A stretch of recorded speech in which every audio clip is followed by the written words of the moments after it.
Eba! Bem-vindos! Bem-vindos todo mundo!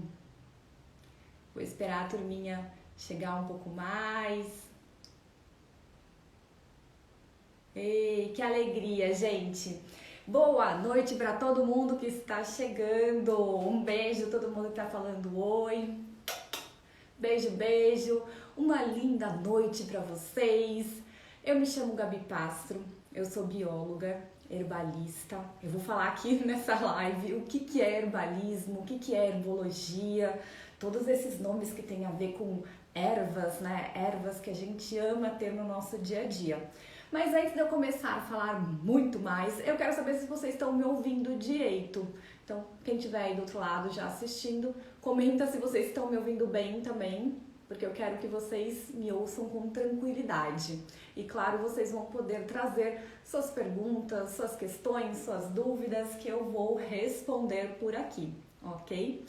Então, a gente vai falar sobre essa temática tão especial, que são essas ervas aromáticas, as nossas plantas amadas do nosso dia a dia, que tem pura potencialidade, né? E que a gente desconhece, né? Muitos de nós não sabemos as potencialidades que essas plantas têm. Eu tô aqui com meu amigo manjericão, então a gente precisa realmente conhecer melhor as potencialidades das ervas aromáticas e é isso que a gente vai falar hoje aqui. E vou falar, claro, também de cultivo. Deixa eu só fixar o nosso comentário aqui, o nosso tema.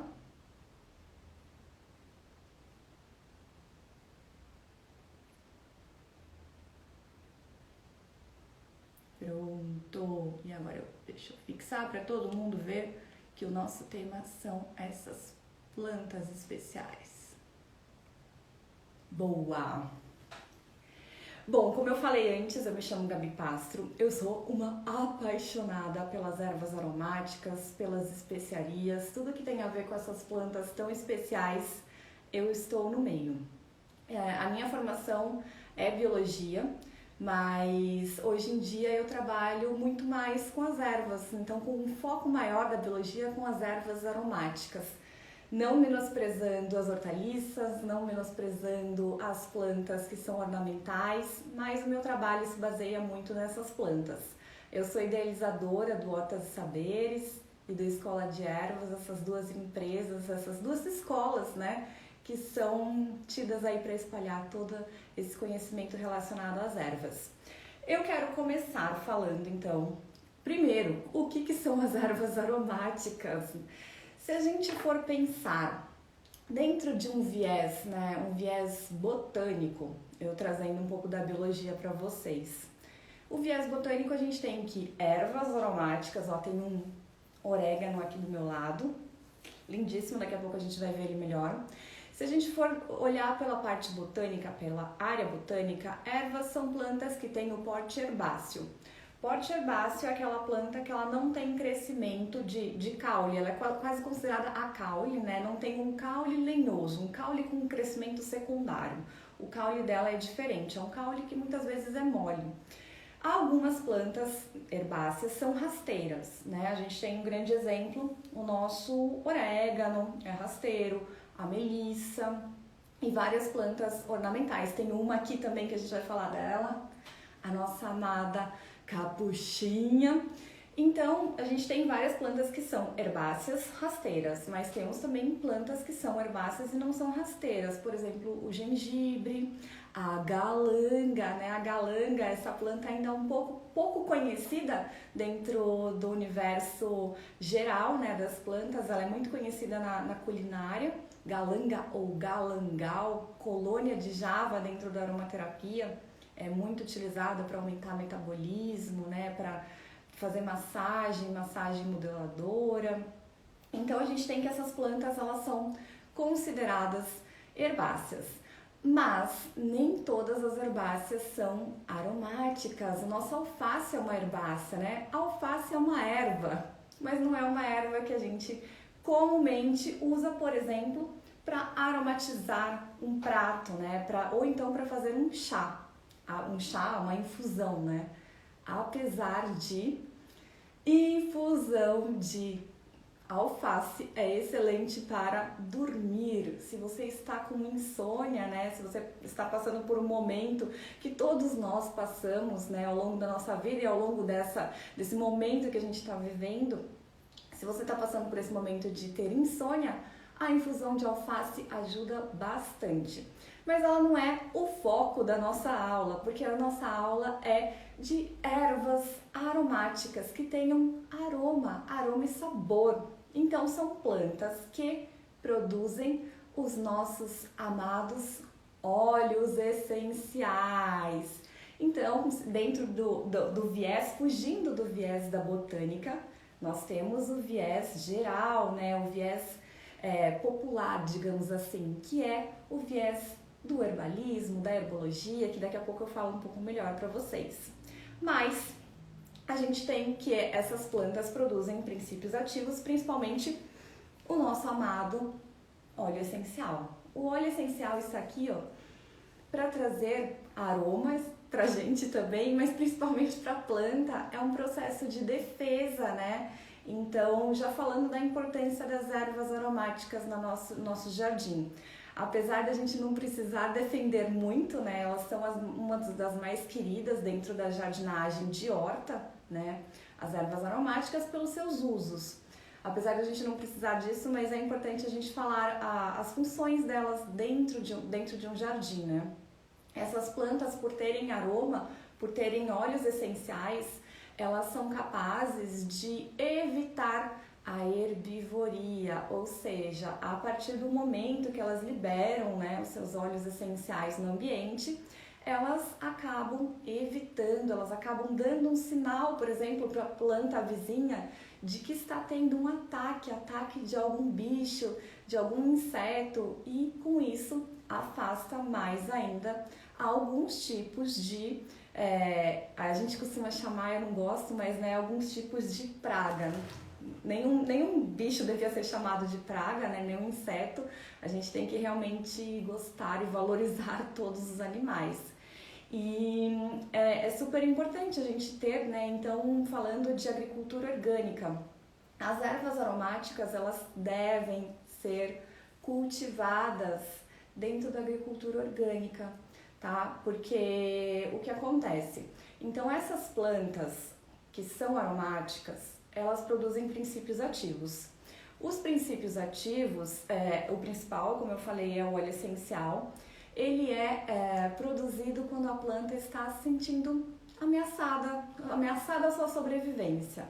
Então, quando ela se sente mais ou menos a risco de morrer, digamos assim, né? A risco de alguma coisa, de faltar água, de faltar nutriente, ela aumenta o seu poder aromático, a sua produção de óleos essenciais. E aí, olha a importância da gente ter um cultivo orgânico. Se a gente, e mesmo assim um cultivo orgânico controlado, né? Se a gente mima a nossa planta, a nossa erva aromática, a ponto dela não precisar... Então você viu um pulgãozinho, tem um pulgãozinho ali, aí você já vai e joga, seja um inseticida natural ou convencional. Você vai lá e simplesmente já joga esse inseticida para eliminar esse pulgão. Você também está eliminando a probabilidade de transformar a sua erva aromática em algo muito melhor, em um poder medicinal muito maior. Então esse é o nosso primeiro erro quando a gente está falando de ervas aromáticas no jardim. A gente se desespera com a presença de um ou outro bichinho, inseto que faz parte da natureza e que a gente deveria ficar realmente muito feliz quando vê eles consumindo as nossas plantas, porque afinal se eles estão consumindo também significa que é de boa qualidade, né?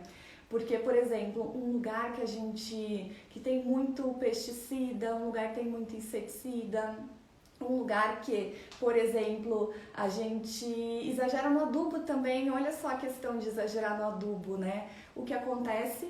As joaninhas vão embora do jardim e aí a gente não tem mais joaninha. Então, na natureza, tudo tem que ter controle. E tudo tem que ter um equilíbrio. E os insetos, as plantas, trazem esse equilíbrio. Então é super importante a gente entender essa dinâmica e aceitar que ver um bichinho ou outro. O que não pode ter realmente é uma infestação, né? Aí significa que não é nenhum problema, uma infestação não é nenhum problema da própria planta, né? Ela está sim com um problema, mas é um reflexo de que está acontecendo algo errado na terra. Então tem terra, é uma terra que ela tá pobre, né? Pobre de nutrientes. E o nosso grande erro com relação às ervas aromáticas é que elas acabam morrendo com o tempo se a gente não faz a manutenção dentro de um vaso, né? A gente acaba deixando uma qualidade ruim, né? Pensando em ervas dentro de vasos, elas ficam sem nutrientes muito rápido. A gente esquece de adubar, a gente esquece de podar, tem a dó, né? Garanto aí que tem muita gente que tem dó de podar as ervas, a gente vai falar de poda. Então é super importante a gente ter o desapego. Alguém falou assim, eu fico desesperada nessa hora. É normal a gente se desesperar, é normal a gente ter essa relação, às vezes, de um pouco de receio mesmo com os insetos e de dó, né, com relação às ervas. Por isso é importante a gente saber dessas informações e ir atrás, né? Então fazer a manutenção, ir lá, olhar a planta, observar se ela realmente tem algum inseto, se esse inseto ele é uma infestação ou se não é, né? Porque eles estão aí como indicadores, eles estão indicando a saúde das nossas plantas. E por isso a gente tem que usar o nosso poder. Então, quando a gente está falando de ervas aromáticas, a gente tem que usar o nosso poder de observação. Se a gente não observa, né? E quando a gente está falando de jardinagem de uma forma geral, se a gente não observa nossas plantas, se a gente só compra lá, cultiva e pronto, faz o automático, a gente também não está tirando todos os benefícios, os ensinamentos que as plantas têm para trazer para a gente, né? Então é importante a gente estar ali, né? Mais no dia a dia com essas plantas. E esse momento do ano tem proporcionado isso pra gente, a gente ficar mais próximo dessas plantas, trazendo mais ensinamentos pra gente. Mas realmente não tenham dó de fazer a poda, vou falar daqui a pouquinho de poda. Não tenham a dó de usar, né?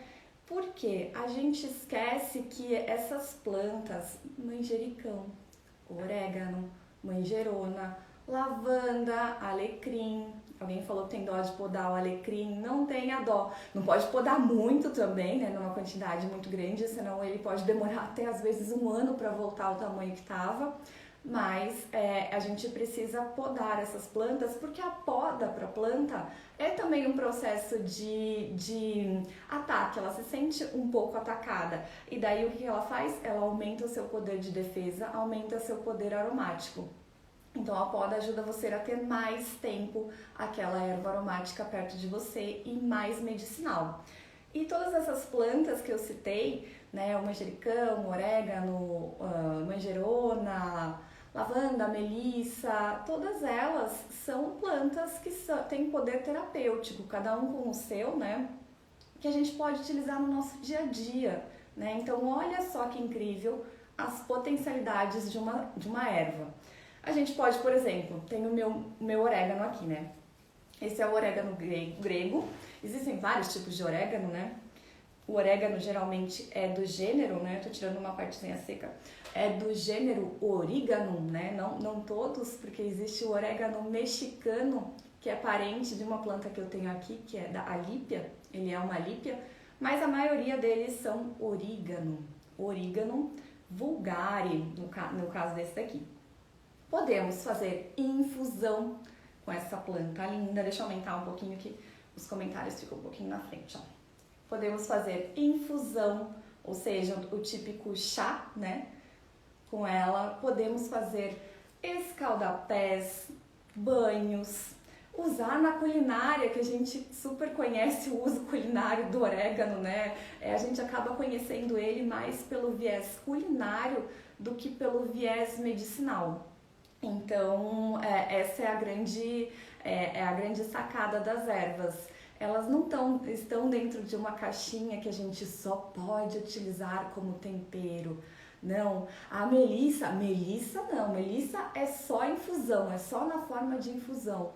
A Melissa officinalis, né, que eu estou falando, ela é excelente também para a gente temperar. O sabor levemente limonado é delicioso para a gente fazer algo que, por exemplo, a gente precisa de um sabor levemente adocicado, levemente refrescante. Então eu sempre falo em aula que a gente pode substituir, por exemplo, não tenho hortelã na minha casa, mas tenho um canteiro enorme de melissa. Colocar a melissa ao invés da hortelã. Essas plantas, elas têm várias potencialidades, né? O orégano, por exemplo, ele tem um poder que ele é ativador, ele é energizante. O orégano é afrodisíaco também, a infusão de orégano é afrodisíaca. Cuidado para você não confundir orégano com manjerona, porque a manjerona é ao contrário, é anafrodisíaca. Olha só, são parentes botânicos muito próximos e têm propriedades, nesse caso, né, sobre esse ponto de vista, diferentes. Então, olha a importância também da gente conhecer e saber identificar uma planta, uma erva aromática. Que de repente a gente está tentando usar para uma questão específica X, né? E na verdade ela é a planta errada e a gente não vai tratar esse benefício. Toda planta medicinal, toda planta, né, de uma forma geral, são plantas tóxicas, ou seja, tome cuidado com a dosagem. Claro que, por exemplo, um orégano, uma manjerona é muito menos tóxico do que, por exemplo, um avelós, né, que é uma planta medicinal de uso externo apenas, né? Então existem graus de toxicidade. Então cuidado com relação a isso, né? É importante a gente observar, saber identificar a erva, ou seja, saber nome botânico, nome científico. As plantas e a gente também como ser humano temos nomes científicos. O nome científico é um nome duplo, né? E no caso que dá bastante confusão das ervas aromáticas, das ervas de uma forma geral, é que a gente usa muito o nome popular, né? Por exemplo, se eu chegar para vocês e falar, nossa, a infusão de erva cidreira é excelente para acalmar, para trazer tranquilidade.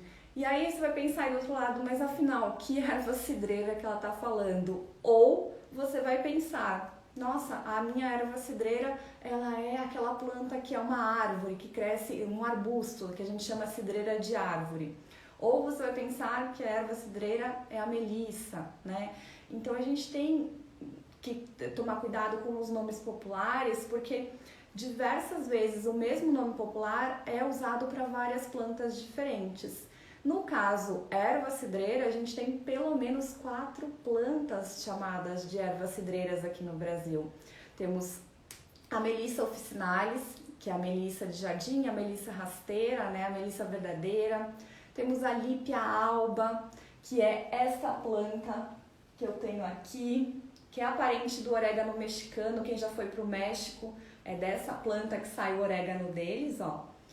Essa daqui é chamada também de erva cidreira. É a cidreira de árvore, outro nome dela. E as suas folhas são bem rígidas, né? Elas são coriáceas, mas tem um aroma levemente limonado. E tudo que é limonado no Brasil, né, é limonado e traz uma leve calmaria pra gente, né? É levemente digestivo, a gente costuma chamar de erva cidreira. E aí a gente tem a erva Luísa, que também é chamada de erva cidreira em algumas regiões, que é a verbena, né? A verbena que faz-se um perfume delicioso com ela. E temos também o capim-santo, né?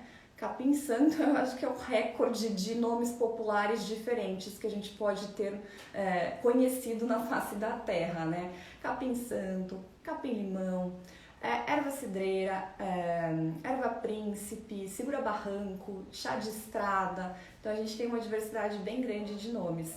E todos eles são nomes populares, o mesmo, né? Erva cidreira para plantas diferentes.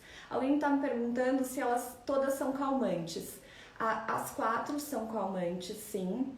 Elas têm um fundo de trazer a tranquilidade, são plantas que são ansiolíticas, né? A gente dentro do herbalismo, né? O herbalismo, então, já trazendo para vocês essa informação, o herbalismo nada mais é do que o estudo das ervas, o estudo das potencialidades que as ervas têm, né?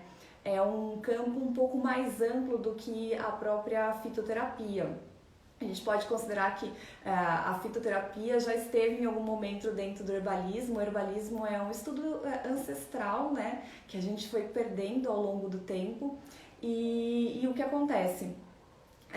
A gente hoje em dia conhece, então o herbalismo, o herbalista conhece tanto o cultivo quanto a parte energética dessas plantas, né, que elas têm suas energias, quanto o uso culinário, o uso terapêutico. Então são puras potencialidades. E elas são consideradas dentro do herbalismo, essas 4 plantas, né, que são chamadas de ervas cedreiras, como yin, né? Tudo que é yin, dentro da medicina tradicional chinesa também, tem a capacidade de ser ansiolítico, ou seja, diminuir a ansiedade, e também de trazer um leve frescor para o corpo. O que significa? Que não é interessante nós tomarmos infusão de erva cedreira no inverno, principalmente perto da noite, né? Porque senão a gente vai passar momentos de frio, podemos despertar durante a noite para ir ao banheiro, porque vai aumentar a produção de urina também. Então, é importante a gente conhecer as plantas, né, e as ervas e a diversidade de poderes, de potencialidades que elas têm. Então, no caso, eu indicaria, por exemplo, um consumo maior, uma infusão dessas plantas, mas no momento mais quente. Não significa totalmente quente, mas que não esteja tão frio do ano, ok?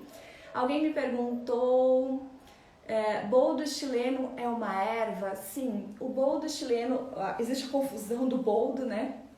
O boldo que a gente tem aqui no Brasil não é o chileno, o boldo que a gente tem é o boldo do gênero Plectanthus, que é aquele boldo mais grossinho, né? Que é o boldo graúdo, boldo miúdo. Mas todos esses boldos, boldo do Chile, boldo miúdo, boldo graúdo, todos eles são considerados ervas, né? Dentro do universo do herbalismo, da herbologia, mas não tem o porte herbáceo, né? Elas já são plantas que são arbustivas, são pequenos arbustos, mas estão dentro desse universo medicinal. E os boldos são os boldos daqui do Brasil, né, do gênero Plectanthus, são muito mais fáceis da gente encontrar. O boldo do Chile realmente a gente não tem. É até interessante não ter, porque o grau de toxicidade dele é bem maior com relação aos nossos boldos, né? A gente precisa tomar mais cuidado no consumo. E o nosso boldo, um deles, né, um tipo de Plectanthus, é muito confundido. Então, uma confusão muito grande que se dá com relação hortelã-pimenta, né? Eu não tenho a erva aqui, mas hortelã-pimenta pode ser a hortelã, né, mesmo, a menta piperita, né, que é uma menta da família das mentas, ou pode ser a hortelã branca, né, a hortelã do norte.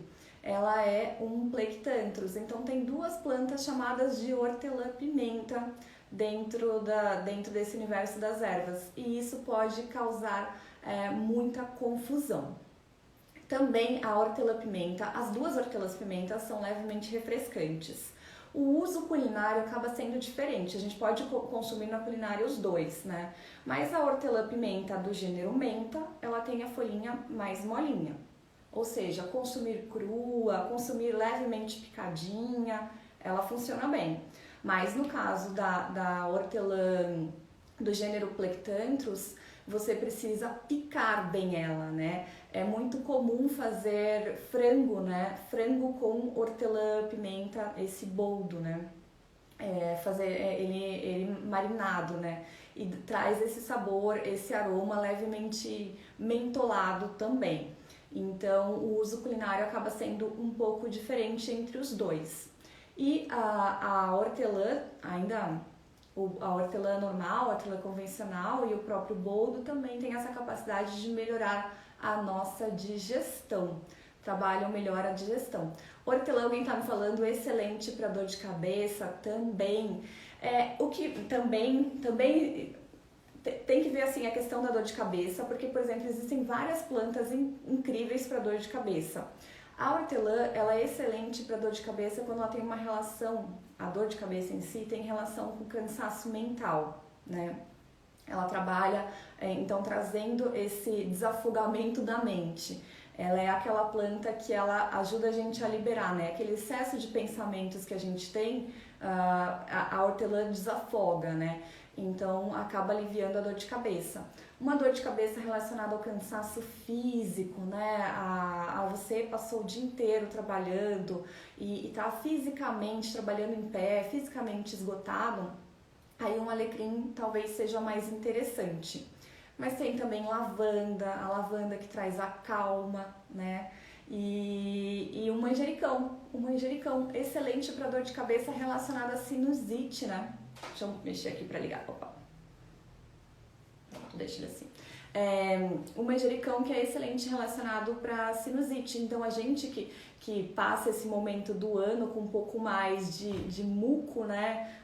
Com muco parado no rosto, a infusão, a inalação. Então a gente pode fazer inalação, né? Inalação nada mais é do que o chazão, né? Então a gente faz aquele chazão. Só que a gente faz, o brasileiro faz inalação errada. Por quê? Coloca o olho no vapor, né? Então, coloca assim para dentro da cabeça, né? A cabeça dentro da bacia, e isso não vai dar certo, né?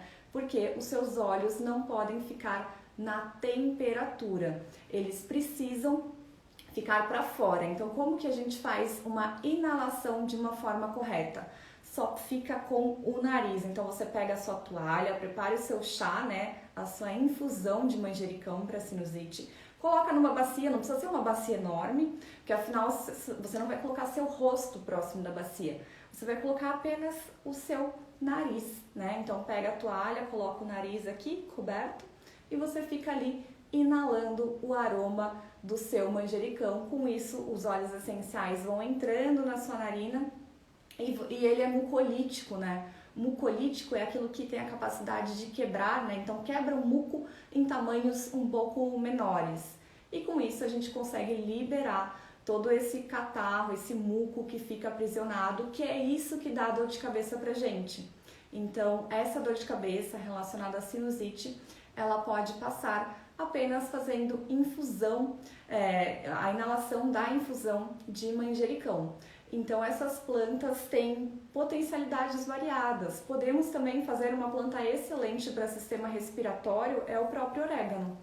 O orégano também, não tenho manjericão, estou com sinusite. Usa a inalação do orégano. Ela também tem essa capacidade de quebrar o muco, de diminuir o tamanho e com isso a gente elimina com maior facilidade. E são usos, né, variados, como eu falei, falamos em infusão, falamos em inalação. Escaldapés são excelentes. Alguém me perguntou da lavanda, deixa eu voltar um pouquinho.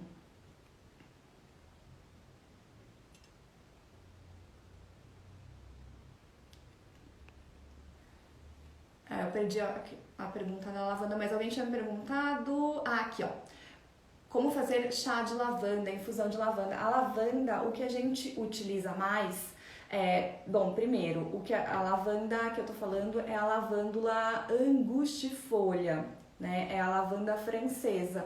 Ela tem uma capacidade um pouco maior de passar essa dor de cabeça. A lavanda do nosso jardim, a gente pode sim fazer a infusão, só que ela é muito canforada. Então tem uma capacidade muito grande de... Deixa eu tirar aqui, vocês estão falando, tá um pouquinho baixo. Pronto. Vejam se melhorou, pessoal. A lavanda tem uma capacidade, a lavanda do jardim, de ser muito canforada e ativar. Então se você tem uma lavanda na sua casa que ela floresce, ela é a lavândula dentata. A lavândula dentata é rica em cânfora, ela não é tão calmante igual a outra lavanda, que é a lavândula angustifolia, que é a lavândula francesa. Para o caso da dor de cabeça, a melhor opção é você utilizar a lavanda francesa. Você pode tanto comprar a erva seca, né? Ou se você tiver a planta em casa, você usa as folhas. O que acontece é que a gente aqui, eu tô em São Paulo, né? Aqui em São Paulo, essa lavanda, ela não floresce. Ela vai florescer a uma altitude um pouco mais alta, então uns 1.900, 2.000 de altitude. Se você mora numa região alta, tudo bem, legal, ela vai florescer e você utiliza as flores, mas em regiões mais baixas você vai utilizar as folhas para fazer a infusão. Ou você utiliza as folhas para fazer, por exemplo, um escaldapés. Os escaldapés são excelentes também, a gente pode utilizar o mesmo chazão, né? A mesma forma da gente fazer a inalação, a mesma forma da gente fazer o processo de infusão, a gente faz, só que a gente vai fazer, vai colocar, né, nos nossos pés. Também tem um poder muito calmante, mesmo sendo através de um processo de imersão do pé, né? Porque os nossos pés são recheados aí de neurotransmissores, de neurônios, de tudo que tem a capacidade de levar informação para o resto do nosso corpo, para o nosso cérebro, e trazem essa calma. É uma área bem sensível, então a gente consegue trabalhar dor de cabeça. Tô com dor de cabeça, você pode fazer escaldapés, você não precisa necessariamente tomar uma infusão. Apenas o escaldapés, a gente fica pensando em escaldapés é só bom pro pé, né? É só quando eu andei muito, quando eu tô com alguma questão na perna, no pé, mas a gente, quando tiver questão em qualquer parte do corpo, a gente pode fazer o nosso escaldapés, que é excelente. Alguém me falou aqui, deixa eu ver, que está com a lavanda florescendo. Se a lavanda que você tem em casa é a lavanda... Dani, se a lavanda que você tem em casa é uma lavanda que floresce o ano inteiro, ela é a lavândula dentata, que é a lavanda que hoje em dia a gente acaba chamando ela mais de lavanda Brasil, né? A gente costuma chamar a lavândula angustifolha um pouquinho mais de alfazema, né? Às vezes. Então, tem essa diferença. Agora, se é uma lavanda que floresce mais, por exemplo, se ela tá florescendo agora tá no inverno, né? Dificilmente vai ser essa lavanda francesa, porque a lavanda francesa floresce mais na parte da primavera-verão, no momento de primavera-verão, e é uma vez por ano que ela tem essa floração. Então, muito provavelmente a que você tem é a Brasil.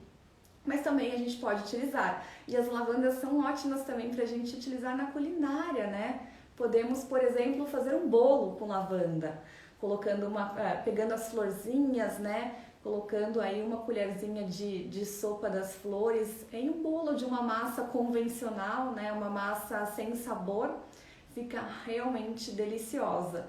Então, existem puras potencialidades, a gente pode utilizar de várias formas diferentes uma única planta. É muito legal isso, porque a gente não precisa ter tanta diversidade, né? Eu sempre falo que se você tem na sua casa, eu tenho pouco espaço, né?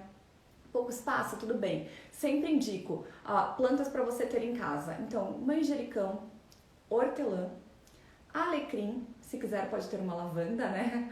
Manjericão, hortelã, alecrim e sálvia. São 4 coringas, assim, coringa se a gente for pensar, claro que ter uma salsinha, uma cebolinha também é coringa.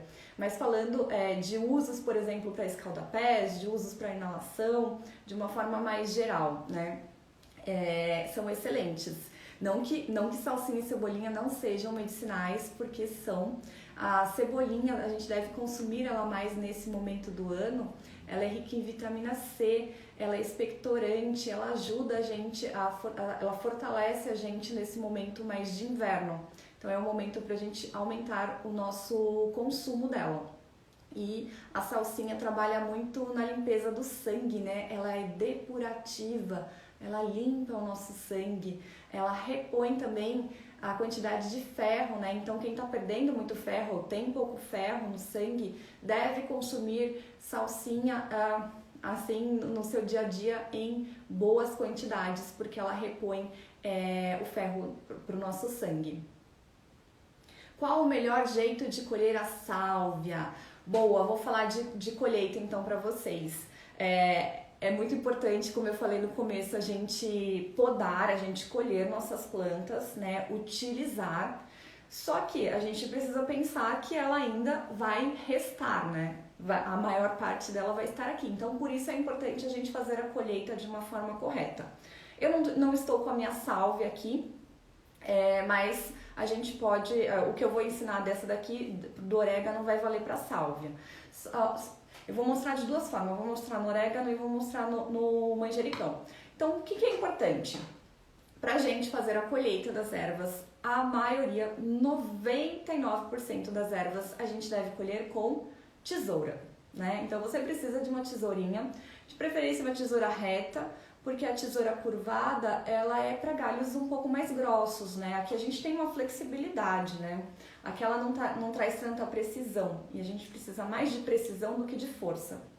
Então tenha uma tesoura. As únicas ervas que a gente pode dar aquela colhidinha com a mão é a salsinha e a cebolinha e o coentro. A gente pega assim a nossa unha, né, e dá uma pinçada e puxa.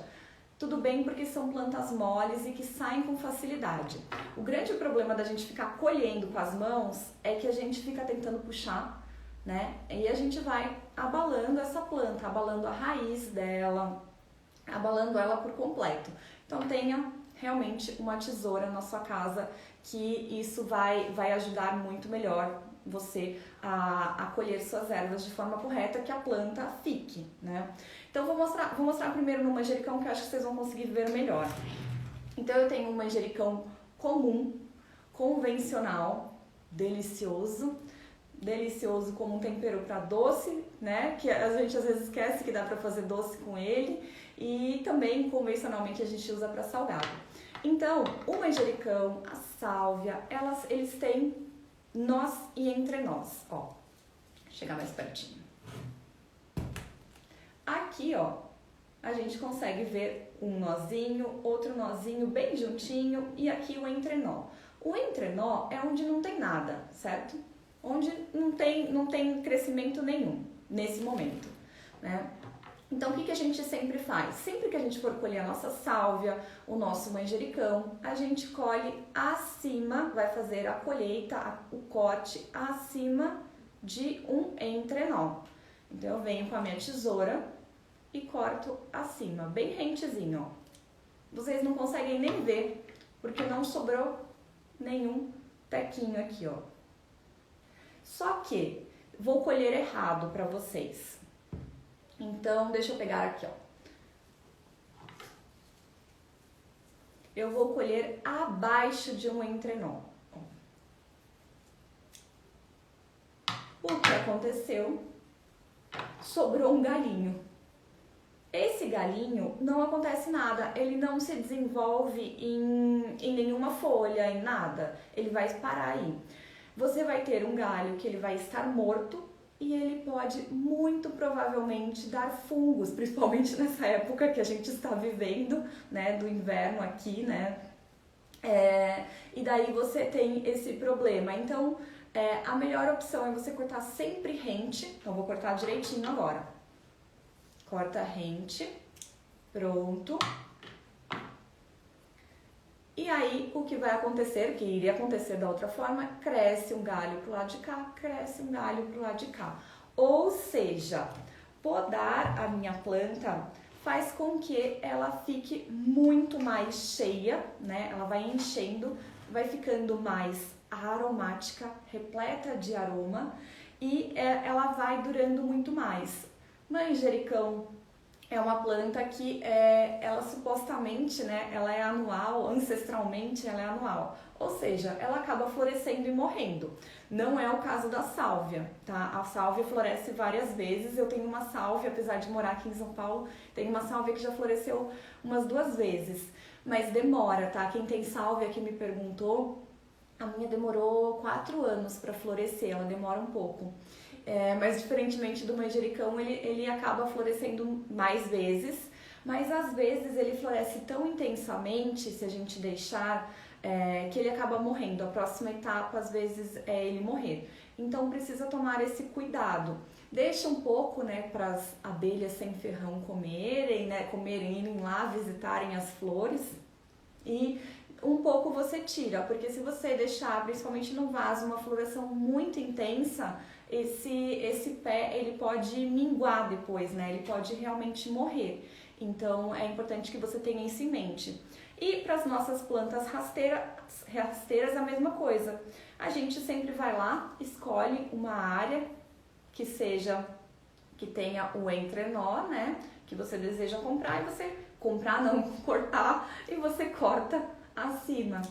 Só que essas plantas, elas podem ser cortadas mais radicalmente. Eu posso vir com a tesoura e cortar bem abaixo, né? A hortelã pede uma poda de solo, né? De superfície. Não no caso do hortelã, mas não no caso do orégano, meu Deus. Não no caso do orégano, mas sim no caso da hortelã.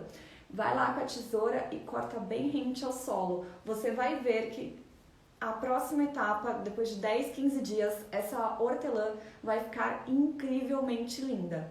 Então, podar é essencial se você quer uma erva que seja mais intensa de aroma para o seu uso culinário, para o seu uso medicinal, porque é isso que vai transformar ela realmente em uma planta realmente medicinal, porque não significa que ela é medicinal, que a sua planta é medicinal, ela pode estar numa condição errada. Alguém me perguntou de sol, deixa eu ver se eu acho aqui. Tudo que é de comer, foi uma afirmação, tudo que é de comer precisa de sol. Sim, tudo que é de comer precisa de sol. E principalmente a gente falando dessas ervas aromáticas, elas precisam de claro, cada uma com a sua quantidade, né? Mas só existe produção de princípios ativos que faz parte do metabolismo secundário da planta se ela tiver um bom metabolismo primário. Metabolismo primário é fotossíntese. Se essa planta não faz fotossíntese, porque ela está no ambiente de 1 hora de sol direto, ela não vai ser uma planta medicinal, ela não vai te trazer esses benefícios. Então é importante você ter em mente que ervas aromáticas precisam de no mínimo 4 horas de sol. Às vezes, 3 horinhas de sol, um manjericão, uma hortelã, uma melissa até vão bem. Mas em determinado momento do ano e depois no verão elas voltam, né? Ficam com mais tempo. Mas tenha em mente que o mínimo pra gente são 4 horas de sol, diário por dia, para dar a essas plantas. Diário e direto, né? Não é um sol, por exemplo, que vem de uma telha transparente. É realmente batendo o sol na folha para ela produzir os princípios ativos. Quem não tem sol em casa, o que pode fazer? A única opção, digamos assim, única não, tem duas, né? Uma opção é a mais cara e mais difícil, né? Ter uma estufa, e também não tem nenhuma comprovação ainda, a gente não sabe, não se sabe, não tem um artigo científico, não que eu tenha achado, se alguém tem aí também, pode me compartilhar depois, não tem nenhum artigo científico, uma pesquisa que fale que estufa realmente faz a planta produzir princípios ativos. Mas a segunda opção é você produzir os brotinhos, os pequenos brotos, né? Então, salsinha, cebolinha, manjericão, orégano, sálvia e até as próprias hortaliças, você consegue fazer o cultivo fora do sol, né? Somente com luz indireta, deixando dentro da cozinha. E aí você tem um poder medicinal por, no máximo, seus 10, 15 dias. Depois disso, essa planta sem o sol direto, ela vai minguar e daí, se você não utilizou, ela morre. Então, é importante você ter em mente que são plantas, os brotos, né, são plantas que a gente vai sempre replantando, sempre por semente, né? Então, coloca a semente, vai lá, nasceu, saíram as folhas, as falsas folhas, corta lá, põe direto, vai de novo e faz esse processo. Então, tem que fazer várias vezes, não vai ter jeito. Então, é uma sugestão para quem realmente não tem o sol em casa. Uma planta que aceita um pouquinho menos de sol, que é uma erva, não é uma erva aromática, né? Mas é uma erva, e é uma erva verdadeira dentro da botânica, é a nossa capuchinha. Eu trouxe ela porque as pessoas às vezes só conhecem o seu poder ornamental Quem conhece um pouco mais sabe que ela é comestível, mas esquece que essa planta é medicinal também. Ela é riquíssima em vitamina C, ou seja, outra planta que, além de estar muito bonita nessa época do ano, ela também é muito boa para essa época que a gente está vivendo, né? Então é rica em vitamina C, excelente para a gente fortalecer a nossa imunidade também, excelente para questões de pele, então a gente pode passar, né, fazer infusão dela e passar a infusão dela na pele se você tem a pele ressecada, se você tem problemas dérmicos, né, alergias. Essas alergias gerais, elas são tratadas, por exemplo, com a nossa capuchinha. E ela é totalmente comestível. Suas flores, deixa eu tirar uma florzinha aqui.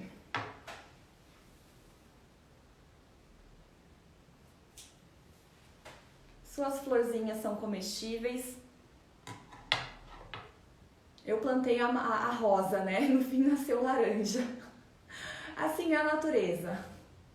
Então as suas florzinhas são comestíveis, sabor de agrião. Quem gosta de agrião vai adorar a flor da capuchinha. Também as suas sementes são comestíveis. As sementes verdes, ó. Sementes verdinhas, parece um cérebro. Deixa eu pegar esse daqui.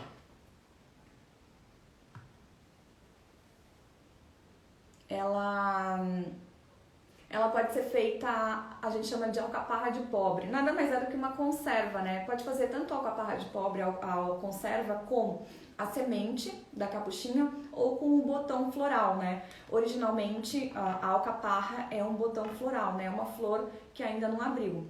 E a gente consegue fazer também com o botão floral da própria capuchinha. Então, uma única planta a gente consegue consumir suas sementes, seu botão floral, sua flor aberta e suas folhas. As folhas também deliciosas pra gente fazer rolinho, né? Tipo, substituir o repolho, né? Em vez de você fazer o charutinho de repolho, você faz charutinho de folhas de capuchinha. Ela tem uma potencialidade muito grande. E fora que as flores, né, são riquíssimas. Tudo que é muito colorido na natureza é rico em flavonoides. Flavonoides, excelente antioxidante, ou seja, combate o envelhecimento precoce. Ajuda a gente a nós nos mantermos, não só, a gente fica pensando em envelhecimento precoce, a beleza, né? Mas evitar envelhecimento precoce é evitar doenças também, né? Evitar a formação de radicais livres. Nós que vivemos, na verdade qualquer pessoa está suscetível à formação de radicais livres no seu corpo, mas principalmente se a gente está num ambiente de muita poluição, a tinta da parede, a poluição, né? Então a gente tem aí produtos químicos que estão no ar, então a gente consumindo as ervas aromáticas, consumindo as flores, né? E a capuchinha, a gente tem esse poder de diminuir a formação, de quebrar o ciclo de formação de radicais livres no nosso corpo. Então é muito importante a gente adicionar, e sempre que é importante adicionar diversidade, né? Não é para você comer só capuchinha daqui para frente. Hoje você come capuchinha, amanhã você tempera com manjericão, depois você tempera com orégano, que sempre você vai trazendo propriedades, princípios ativos diferentes para o seu dia a dia. Isso que é o mais legal, isso que as ervas disponibilizam pra gente. Variedades de propriedades, variedades de sabores, de aromas. Então é um universo muito extenso, né? Muito incrível, e a gente tem que aproveitar. E se a gente tem mesmo pequenos espaços, não tem problema. O que a gente puder cultivar é o suficiente. Mas o importante é a gente cultivar e realmente utilizar. Deixa eu ver as perguntas. A arruda alguém perguntou se a arruda é uma erva aromática. A arruda é uma erva aromática, mas não é uma erva aromática que existem pessoas que ingerem, mas eu não indico. Ela realmente é uma planta que o seu grau de toxicidade é muito grande. Mas, por exemplo, para uso externo, então fazer uma infusão de arruda e passar nos olhos para a pessoa que tem conjuntivite é excelente para tratar conjuntivite. mas não faça o consumo interno dela porque pode causar hemorragia. Ela é uma planta que ela acaba sendo mais focada um pouco mais para o tóxico do que para o medicinal. A minha salsinha amarelou. Amarelamento de planta, clorose, né, tipicamente chamado, é um indicador, não significa que é isso, existem vários problemas, mas o principal é excesso de água. Então dá uma olhada se você não está colocando muita água na sua salsinha. A gente mata mais planta por excesso de água do que por falta, né? A gente fica achando que a gente sempre acha que a gente mata por falta de água. Alguém falou estufas são para plantas bebês, depois que amadurecem vão para o sol direto. Sol direto mesmo nas plantas bebês a gente deve dar também.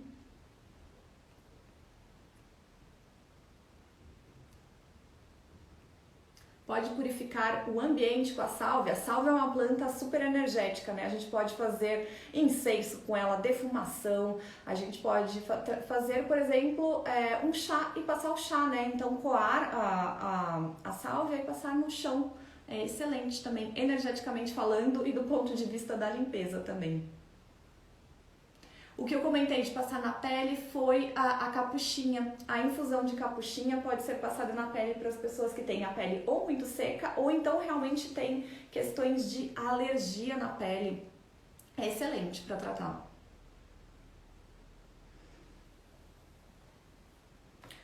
Alguém me perguntou sobre livros para aprofundar nas plantas. Depende muito, né? Depende do tipo de foco que a gente quer dar, né? Porque olha só a quantidade de potencialidades. Tem planta, a gente pode focar no uso medicinal, a gente pode focar no uso culinário, a gente pode focar no cultivo, né? Aqui no Brasil a gente tem uma certa dificuldade com relação a livro de ervas. Por quê?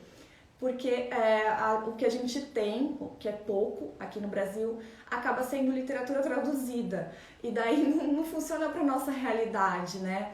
Fala, use cobre ou no momento de neve, tudo bem que agora em certos lugares está nevando, mas não é a realidade da maior parte do Brasil. Então acaba trazendo realidades e plantas que a gente não tem. Então existe essa dificuldade um pouco maior com relação aos livros de ervas aromáticas. A gente encontra muito mais disponibilidade os de horta, né? Horta de hortaliça de uma maneira geral. Mas ainda assim é possível a gente encontrar. É verdade que a arruda ajuda a afastar os cachorros das plantas? Não todos. Alguns às vezes sim, mas não todos. Eu acho que ainda não tem nada que seja específico para todos, assim, né? Que espante gato, às vezes gato espanta da horta um pouco de cítrico, né? Colocar a casca do limão, da laranja, alguns afastam, outros não. Então, é preferível que se você tem um cachorro, que você dê uma planta para ele. Os cachorros, os gatos devem ter plantas para eles também, né?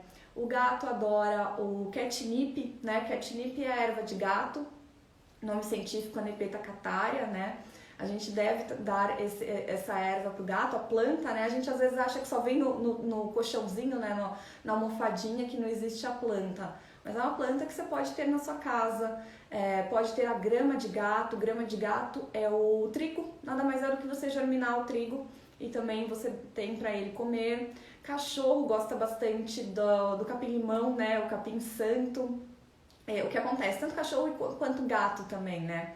Quando o cachorro, o gato come o capim-limão, o capim-santo, vocês percebem, né? Quem conhece sabe que ele tem um pouco de fibra, né? A gente não consegue comer, né? O capim-limão, porque comer ele puro, essa fibra, ela é alergênica pra gente. O cachorro e o gato, ele sabe que é alergênico, daí o que acontece? Ele come, por quê? Ele come com o objetivo de limpar todo o trato digestório, ou seja, vai causar alergia nele. Então essa alergia, por conta das fibras, vai fazer com que ele vomite. Na hora que ele vomita, ele limpa todo o pelo que ficou ali por conta dele se lamber, né? Então ao fato dele lamber, quem se lambe mais é o gato, mas o cachorro também se lambe e acaba engolindo pelo. Então, ter um capim-limão pro cachorro acaba proporcionando uma saúde melhor para ele, pro cachorro e pro gato, né? Porque faz com que ele consuma e acabe limpando o seu trato digestório, e também é uma erva que é calmante, né? Tem cachorro, tem gato que precisa dessa calmaria, né? E precisa desse poder da digestão também, né? Trabalhando a questão já da comida, né, no estômago. Então, melhora também a digestão do seu animal. Tenha sempre essas ervinhas, erva Luísa, também amada, melissa, são plantas que a maioria são plantas calmantes, né? Apesar da erva de gato, né? Quem conhece a erva de gato vai saber que ela causa excitação no gato, causa euforia, né? Só que pra gente, a gente pode tomar a infusão de erva de gato, ela é calmante, ela é ansiolítica. Então, geralmente as plantas que são ansiolíticas são excelentes para gato e para cachorro. Vale a pena você ver isso na sua casa, se você observar, se você tem. As folhas da minha pimenteira murcham, mesmo elas verdes, ela deve enrugar, tá? Se ela tá enrugada e embaixo tem uma teia, dá uma olhada embaixo, deve ser ácaro, tá? Ou então a gente fala de podridão por fungo. O fungo ele é um fungo diferente, que não é aquele fungo esbranquiçado, cara de fungo, mas ele vai contorcendo a folha. Então é um murchar diferente, precisa ver se é um contorcendo. Se você achar teia, na verdade, se você achar teia em qualquer planta, significa que são ácaros. Ácaros são mini aranhas, e daí você pode fazer a poda primeiro, adubar, e depois, se não resolver, você passa algum inseticida, não tem problema. Ai, Malu, um beijo, Malu. Malu perguntou de Ora Pronobis. A Ora Pronobis dourada. Ora Pronobis, a gente tem a dourada, a gente tem, eu acho que deve ter uns 4 ou 5 tipos de Ora Pronobis. Ela é um cacto, né? Ela é cactácea, ela realmente é um cacto, é uma planta rústica, excelente pra gente ter em casa, quem não quer cuidar muito. Ela é uma planta alimentícia não convencional, é uma punk, e ela é chamada de a Ora Pronobis geral, tá? Não necessariamente só a dourada. Ela é chamada de carne vegetal. Por quê? Porque ela é rica em proteína. Só que a dourada também é rica em proteína, ela é também rica, muito provavelmente, existem poucos estudos da Ora Pronobis dourada, ela também deve ser rica também em flavonoides, em antioxidantes, porque ela tem uma coloração de folha diferenciada com relação à Ora Pronobis convencional. Então ela tem um quê a mais, ela também é antioxidante. E o que acontece? Esse poder, né, a gente fala cerca de 35% da planta. Olha, o Instagram tá falando que eu tenho 1 minuto e 50. Então a última vai ser da nossa Ora Pronobis. A Ora Pronobis, 35% é o extrato seco, não a folha. Não tô falando para vocês não consumirem Ora Pronobis, mas a questão da proteína é muito mais válida a farinha de Ora Pronobis do que a folha da Ora Pronobis, porque ela tem um poder, uma concentração muito maior de proteína. Pessoal, está acabando a nossa live. Espero que vocês tenham gostado, que eu tenha respondido a maioria das perguntas de vocês. E quem gostou, quem curtiu, me segue no Escola de Ervas, no Hortas e Saberes. O Hortas e Saberes acabo postando mais. Tem muito mais conteúdo sobre esse universo das ervas aromáticas, das especiarias, sobre o universo medicinal, sobre o universo do herbalismo, que é esse estudo tão incrível das potencialidades que uma planta tem para oferecer para a gente. Então, espero que vocês tenham um lindo final de semana, que vocês usem bastante, que vocês mexam no jardim. Hoje não era dia bom para mexer no jardim, né? Existe agricultura biodinâmica, né? Seguir a agricultura biodinâmica é super importante, e hoje não era essencial, hoje é um dia para não mexer, né? Tem dias, astrologicamente falando, que a gente pode às vezes até levar a nossa planta à morte. Então, mas amanhã já pode mexer no jardim, pode fazer aquilo que você desejar. Então, se vocês gostaram, me sigam lá. Um beijo grande para vocês e espero ver vocês em um curso, no Instagram, onde for nessas redes sociais lindas. Um beijo grande!